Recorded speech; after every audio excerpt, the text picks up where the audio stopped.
मीराबाई।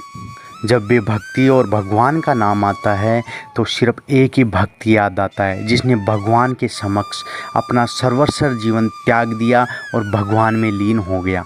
उस भक्त का नाम है मीराबाई। मीराबाई का जन्म 1498 में कुड़गी ग्राम में हुआ था।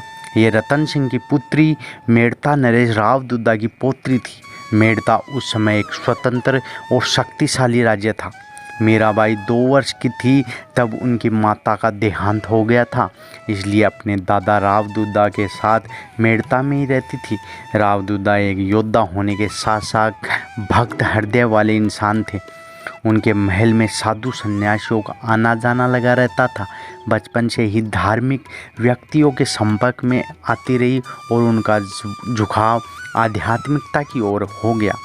उस समय के राजवंशों की परंपरा के अनुसार इनको वेद पुराण, धार्मिक ग्रंथों, संगीत शिक्षा व तीर तलवार आदि शस्त्र चलाना तथा घुड़सवारी, रथ सवारी की भी शिक्षा दी गई थी। मीराबाई मृदभाषी व सहज की जन्म से ही उनकी आवाज़ मधुर और मीठी थी। मीराबाई के रूप और गुणों की अद्वितीय चर्चा सुनकर मेवाड़ के राणा संग्राम सिंह ने अपने पुत्र भोजराज के साथ उनके दादा राव दुद्दा के सामने विवाह का प्रस्ताव रखा। राव दुद्दा ने स्वीकार कर लिया। सगाई के कुछ समय बाद ही राव दुद्दा की मृत्यु हो गई। उनकी मृत्यु ने मीराबाई को बहुत बड़ा आघात दिया।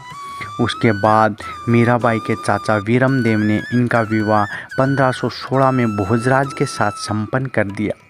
इस समय उनकी आयु 18 वर्ष की थी। ससुराल में इनको बहुत स्नेह दिया गया, परंतु यह सुख उन्हें कुछ साल का ही मिला। एक युद्ध में लड़ते समय भोजराज का देहांत हो गया। मीराबाई को झकझोर कर रख दिया। इसके बाद उनके पिता की मृत्यु, ससुर राणा संग्राम सिंह की मृत्यु ने मीराबाई को अंदर तक हिला डाला। मीराबाई का सांसारिक मोहमाया से मन भरने लगा। उनकी स्वाभाविक भक्ति भावना जागृत होने लगी। प्रभु भक्ति ही सर्वोपरि लगने लगी। मीराबाई भगवान श्री कृष्ण की भक्ति में लीन रहने लगी। वे श्री कृष्ण को भगवान न मानकर अपना सर्वस्व मानने लगी। मीराबाई संत रविदास के संपर्क में आई। अपने गुरु की कृपा से उनकी भक्ति को नई दिशा मिल गई। अपने अभ्यास के द्वारा उनके अपने आंतरिक अनुभव प्राप्त किया, जिसके फलस्वरूप उनका भक्ति में विश्वास और दृढ़ हो गया। मन और उनकी आत्मा प्रेम के कभी न छूटने वाले रंग में रंग गए।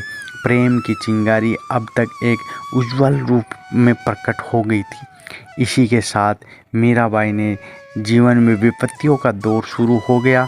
परंपरा और परिवादियों के विरुद्ध प्रभु भक्ति, उनकी धार्मिक मान्यताओं के विरुद्ध आचरण, साधु सन्यासियों के साथ उठना बैठना और अपने गुरु संत रविदास की भक्ति ने उन्हें राज दरबार के व्यक्तियों के कोप को भड़का दिया। उनकी आलोचनाएं होने लगी। मेवाड़ के राणा और राज परिवार उनका विरोध करने लगे। उन्हें चरित्रहीन तथा तरह तरह की बातें सुनाने लगे। राणा संग्राम सिंह की मृत्यु के बाद मीराबाई के देवर राणा रतन सिंह ने शासन संभाला। राणा रतन सिंह ने अपने पिता की तरह बलवान व अधिक बुद्धिमान नहीं थे। जनभावना, पुरोहितों, पंडितों तथा राज दरबारियों के प्रभाव में आकर वे मीराबाई को मेवाड़ के राजघराने का कलंक मानने लगे। भोजराज जी की बहन और उनकी ननद उदाबाई ने उनको सुधारने का बीड़ा उठाया। मीराबाई ने उदाबाई को और राणा के हाथों यातनाएं मिलने लगी। उदाबाई मीराबाई से घृणा व द्वेष की भावना रखती थी। वे मीराबाई को बदनाम करने में कोई कसर नहीं छोड़ती थी। एक बार रात के समय उदाबाई राणा के पास गई और कहा, मीरा के कमरे में कोई पुरुष है। मैंने अपने कानों से सुना है उन्हें बात करते हुए। यह सुनकर राणा के क्रोध की ज्वाला भभक उठी। राणा ने अपनी तलवार उठाई और मीराबाई के कमरे की तरफ बढ़ा। वहां जाकर देखा तो मीराबाई अपनी विरह गाथा गा रही थी। आंखों से आंसू बह रहे थे। उनके शरीर से प्रकाश निकल रहा था। राणा जैसे ही मीरा को मारने के लिए आगे बढ़ा, वैसे ही एक तेज प्रकाश उन्हें चकाचौंध कर दिया। वह घबराकर तेजी से बाहर निकल गया। राणा की हालत देखकर उदाबाई आश्चर्यचकित हो गई और अंदर क्या हुआ यह देखने कमरे में गई तो वहाँ का दृश्य देखकर स्तब्ध रह गई। मीराबाई अभी भी वैसे ही बैठी थी, उनके प्रकाश को देख रही थी। उदाबाई मंत्रमुग्ध सी वहाँ खड़ी रही। उदाबाई की आंखों से पश्चाताप के आंसू निकल रहे थे और वे मीराबाई के चरणों में गिर गई। मीराबाई ने उन्हें उठाया और गले लगाकर सांत्वना प्रदान की। मीराबाई प्रभु प्रेम में पूर्णतया डूब गई थी। उनका मन प्रभु के दर्शन को प्यासा रहने लगा। अपने जल, निंद्रा, नींद, दिन रात आदि की कोई सुध-बुध नहीं थी। अपने प्रियतम से मिलने की उनकी व्याकुलता इतनी तेज थी कि जब किसी ज्योतिष ने उनका भविष्य बताना चाहा तो उन्होंने सिर्फ एक ही प्रश्न पूछती और कहती, ज्योतिषी जी बताओ, मैं अपने प्रभु से कब मिलूंगी। मीराबाई को राणा की कठोरता ने भी विचलित नहीं किया। लोक निंदा, लोक लज्जा के बंधन को तोड़ चुकी मीराबाई के मन आत्मा पर प्रेम पिता परमात्मा का प्रेम छा गया था। मीराबाई नित्य वेश बदलकर अपने गुरु रविदास जी से दर्शन करने जाती थी। यह बात राणा को पता चले तो उन्होंने उन पर पहरा बिठा दिया ताकि वो गुरु के दर्शन करने ना जा सके। राणा रतन सिंह के शासनकाल के बाद शासक राणा विक्रमादित्य बना। वो बहुत ही घमंडी, हठी और चरित्रहीन था। अपने दरबारियों के प्रभाव में आकर मीराबाई से शत्रुता करने लगा। पंडितों व सामंतों से सलाह लेकर मीराबाई को विष का प्याला भेजा। दयाराम नाम के एक व्यक्ति को सोने के कटोरे में चरनामत का नाम लेकर विष भिजवाया गया। उदाबाई को इस षड्यंत्र का पता चल गया। उन्होंने मीराबाई को जाकर चेतावनी दी, परंतु मीरा ने चरनामत लेने से मना नहीं किया। यह जानते हुए कि प्याले में विष है, उन्होंने पी लिया। मीराबाई पर विष का कोई असर नहीं हुआ। जब राणा ने सोचा अब तक तो मीरा मर चुकी होगी, उसने सैनिकों को भेजा और कहा उनके शरीर को वन में डाल आओ। जब सैनिक पहुंचे तो उन्होंने देखा मीराबाई अपनी भक्ति में लीन थी। मीराबाई पद भजन ग्रंथ लिखने लगी। मीराबाई ने अपना पदावलियों से गिरधर नागर की ही चर्चा की है।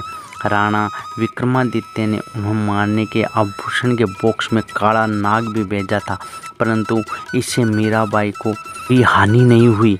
मीराबाई का द्वार भक्तों, संतों, साधु सन्यासियों के लिए हमेशा खुला रहता था। वे उनके लिए खाना, वस्त्र आदि की व्यवस्था भी करती थी। कोई भी उनके द्वार में खाली हाथ नहीं लौटता था। विक्रमादित्य के अत्याचारों से तंग आकर मीराबाई वृंदावन ली गई।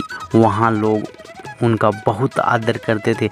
सभी के साथ वे कृष्ण की गोपी भावना से भक्ति करने लगी। वहाँ सिर्फ एक ही पुरुष भगवान कृष्ण ही माने जाते। वहाँ पर गोस्वामी जी से मिली।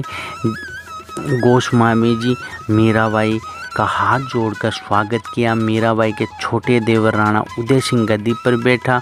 वह एक योग्य शासक था। चित्तौड़ का भाग्य बदल चुका था और चित्तौड़वासी अपने दुर्भाग्य को कोसने लगे। उन्होंने मीराबाई को दी गई यातनाएं सताने लगी। सबके मन में यह विचार आने लगा कि राणा उदय सिंह मीराबाई को वापस चित्तौड़ ले आए। उदय सिंह को उनका विचार अच्छा लगा। उन्होंने कुछ पंडितों को मीराबाई को लेकर आने का आग्रह किया और द्वारका भेजा। मीराबाई ने वापस चित्तौड़ आने से इनकार कर दिया। ब्राह्मणों की प्रार्थना पर उनको अपनी बात से नहीं डिगा सकी। जब ब्राह्मणों ने देखा कि उनके साथ नहीं जाएगी और राणा की बात का सम्मान नहीं होगा, तो उन्होंने घोषणा की जब तक वे चित्तौड़ नहीं जाएगी वे अन्न जल ग्रहण नहीं करेंगे। मीराबाई विचित्र दुविधा में थी। वे ना तो चित्तौड़ जाना चाहती थी और ना ही ब्राह्मणों को भूखा रखना चाहती थी। इसी दुविधा में 3-4 दिन बीत गए। ब्राह्मणों की हालत देखकर उनका दिल पसीज गया और दूसरे दिन चलने के लिए हाँ भर दी। कहा जाता है कि उस दिन सास को वह द्वारकाधीश की पूजा करने मंदिर में गई और जब सुबह पुजारियों ने मंदिर खोला तो मीराबाई वहाँ नहीं थी। उनकी ओढ़नी मूर्ति के हाथ में लटक रही थी। मंदिर में पुजारियों का यह मानना था कि श्री कृष्ण की मूर्ति में मीराबाई समा गई। जय चित्तौड़, जय मीराबाई। जय हो श्री कृष्ण।